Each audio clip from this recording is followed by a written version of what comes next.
চলছে হাতাহাতি। এটি কোনো সিনেমার সেট নয়, এটি তাইওয়ানের পার্লামেন্ট কক্ষ। অধিবেশনের এক পর্যায়ে হঠাৎ করেই হাতাহাতিতে জড়িয়ে পড়েন তাইওয়ানের আইন প্রণেতারা। শুক্রবার পার্লামেন্টের ক্ষমতা নিয়ে আনা একটি প্রস্তাবের ওপর ভোটাভুটির আগেই এই অনাকাঙ্ক্ষিত ঘটনায় জড়িয়ে পড়েন তারা। এ সময় একে অপরের উপর লাফিয়ে পড়তেও দেখা যায়, পাশাপাশি কিলঘুষি মারেন একে অন্যকে। জানুয়ারিতে তাইওয়ানের নতুন প্রেসিডেন্ট লাই চিং-তের শপথ নেয়ার কথা।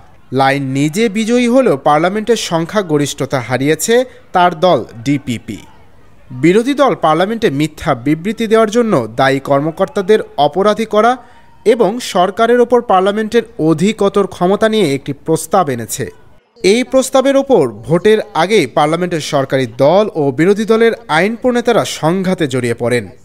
কিছুক্ষণ পর পরিস্থিতি শান্ত হলেও বিকেলে আরেক দফা হাতাহাতির ঘটনা ঘটে। ইন্টারন্যাশনাল ডেস্ক, দৈনিক করতোয়া।